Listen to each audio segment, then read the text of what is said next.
Um, as we all know, natural disasters can occur at any time, at anywhere, in any place.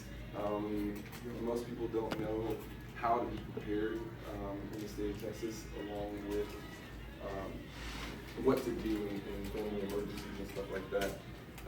What I'll be covering is going to be preparing the costs associated behind natural disasters, along with how we change the process with natural disasters.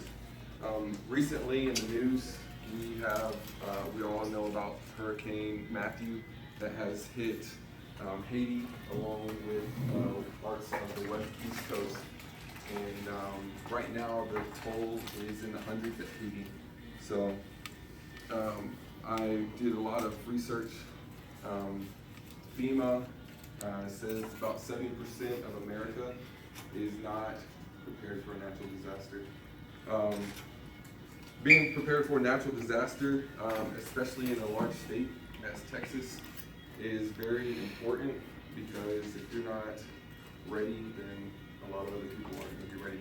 So today, what I'll be discussing will be large events in the state of Texas that happen for natural disasters.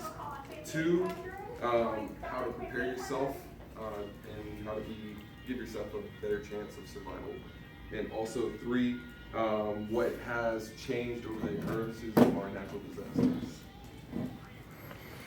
So let's begin. Do y'all think that natural disasters in Texas is a big thing? Well, it is. Some of the biggest natural disasters have occurred in Texas. For example, the 1900 hurricane in Galveston was one of the deadliest hurricanes in the state of Texas, along in the U.S. Killed about 8,000 to 12,000 people. It was the second costliest hurricane, coming in about $1.43 billion in damage. The second example would be the 1953 Waco tornado. It is the deadliest tornado. Along with, it was coming in with 1/3 of a mile wide as an F5 twister. So F5 twisters are pretty big. There's a lot of other small, storms, tornadoes, things like that hit us every once in a while. But the most of the big ones were the hurricane in Galveston, along with the Waco. Living in Texas, most of y'all lived in Texas all y'all's lives. For me, I wasn't sure if I was prepared, along with my parents. But again, it's not common or uncommon for most people to be prepared for a natural disaster. And again, as I stated earlier, about 70% from FEMA, about 70% of Americans aren't ready for natural disasters. So how can we prepare ourselves to be better? There's a couple sites that I use, I use magazines, the internet, stuff like that. But the Red Cross, the preparedness.com, along with ready.gov is a couple of things that I use to be ready for a natural disaster.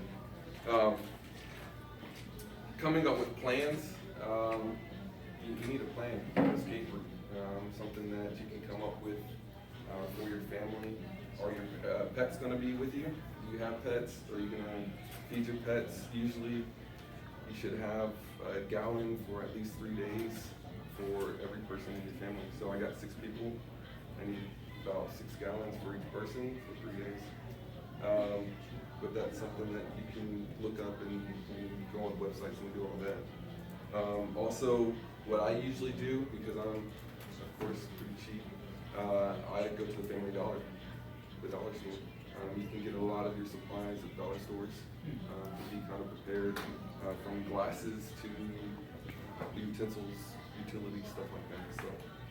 So, all right. So, what has changed over time? As I was saying, the 1953 tornado, no one was really prepared for it. No one knew it was coming. But what they did was, after the tornado, the Texas Conference, or Texas Tornado Conference, came up with warning system for tornadoes. As you know, you probably hear them all the time in Fort Worth when the tornado is going to come. So they have the sirens that go on, and that's something that they came out with for the tornado warning. Texas is number 1 in U.S. floods. Back in 2015, about 9,670 people reported flooding, or filed for flooding, for vehicles, houses, stuff like that. Research in Rice University also stated that they've come up with a worst case scenario, which is going to be Hurricane Aisha. Hurricane Aisha is probably one of the worst tornadoes that they've come out with, stating that it would cause, and this is quote from Jim Blackburn, co-director of Rice's Speed Center. He said that we think with a 25-foot surge, you'd be looking at somewhere in the neighborhood of 100 million gallons of oil and hazardous substance being spilled.